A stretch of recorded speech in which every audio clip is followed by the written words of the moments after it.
Imagine you are in the calm ocean water, breathing deeply into your lungs. The smell of ocean plants and salt air surround you. You take one last big breath and dive down. Then you are under the water. You go down, down through the blue. You avoid the tiny creatures that swim around you. Instead, you look around for something larger. Your lungs begin to hurt as you walk along the bottom, but you keep going. In the distance, you see a dark object moving. It is a very big fish. You hold your weapon and fire. A few seconds later, you are swimming toward the surface. When you get out of the water, you have the fish in your hand. This fish will feed your family for today. The Bajau are a tribe of nomads. They do not settle in a single place. Instead, they travel, staying in each place for a short time. But the Bajau are unlike other nomads. Most nomads herd animals from place to place, or they follow animals for hunting. But all of these nomads live on land. The Bajau have always lived on boats, on the sea. They sail between Malaysia, the Philippines, and Indonesia. These countries are in the South China Sea. In the past, the ocean provided everything for them. Most Bajau spent their days fishing with special traps or weapons called spear guns.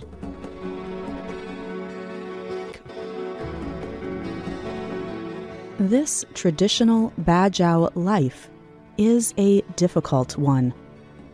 The Bajau would take only what they needed from the ocean to survive. But this life was full of risk. Every time a person went into the water to catch fish, he risked his life. Many drowned or were swept away by great storms.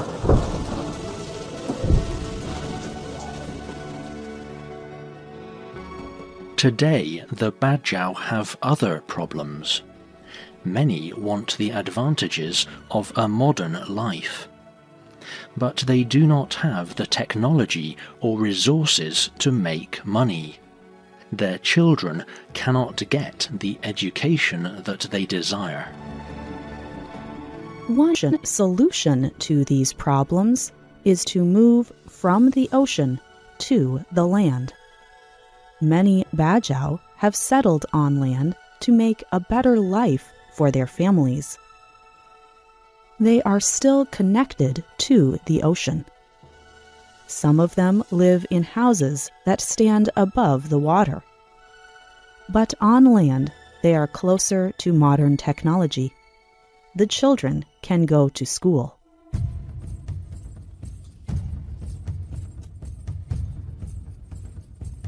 But not everyone welcomes the Bajau.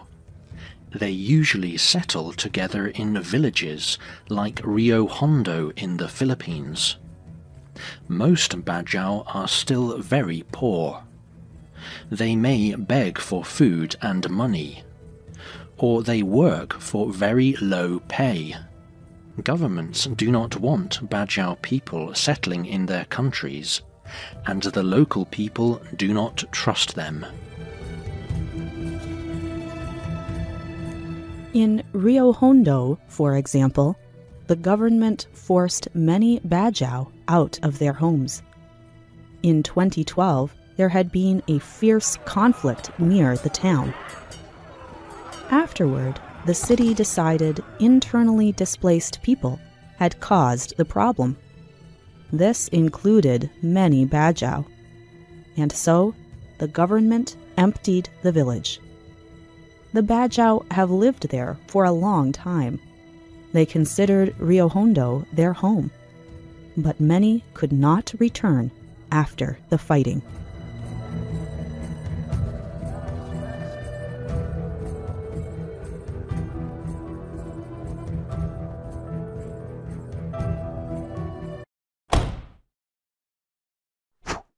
These are serious problems, but many Bajau still choose to live on land. However, this choice creates another risk. By living on the land, the Bajau are forgetting a lot of their culture. At the Peoples of the World Foundation, it says that the Bajau are also beginning to lose their identity. They are becoming more like the people in their land-based communities. Even the most traditional Bajau are losing the ability to make boats. They replace their lipa-lipa boats with boats made by machines. There is a yearly festival celebrating traditional Bajau culture. The lipa-lipa boats are an important part of it. The Bajau paint and decorate the boats. They race against each other to celebrate their culture. No one knows how long this celebration can continue.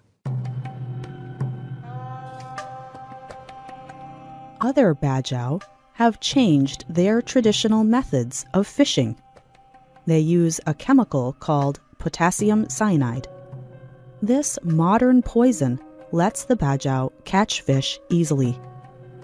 It makes the animals unable to move. The fish simply float to the surface, and there the Bajau can gather them into their boats. It is easier than catching fish in traditional ways.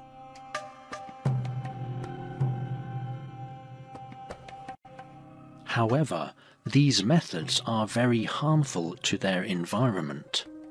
The cyanide does more than kill fish. It also kills other animals called coral. These animals form the rock-hard reefs that the other ocean animals use for shelter. Destroying the reefs means destroying the environment of many animals that live there.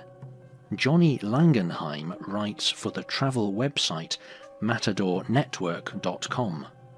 In a story about the Bajau, he wrote, "When it comes to destructive fishing, the Bajau have been some of the worst in the area.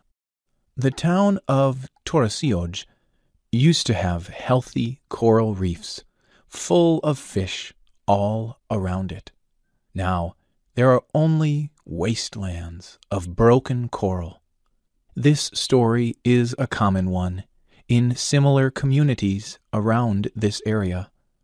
Communities destroy the environment that keeps them alive, driven by global markets." However, the Bajau now understand what destructive fishing can do to the reef. Organizations like the World Wildlife Foundation and Conservation International have started programs to help people understand destructive fishing. Members of the Bajau often lead these programs. In the traditional Bajau religion, the ocean was holy, a living creature. Now, the Bajau are trying to find a place for this traditional belief in the modern world.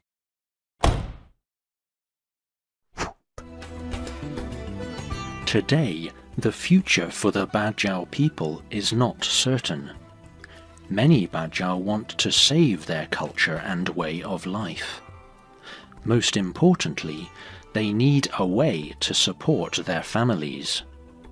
Some Bajau people think that it is not possible to continue their traditional way of life.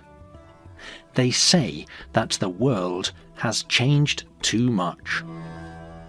There are also signs of hope for the Bajau. People from all over the world are working to save the reefs. And Bajau children are now learning to read and write. Many of these children return to their communities with an education and with hope. They plan to make their homes better places to live. Perhaps they will find a way for the Bajau culture to survive in the modern world.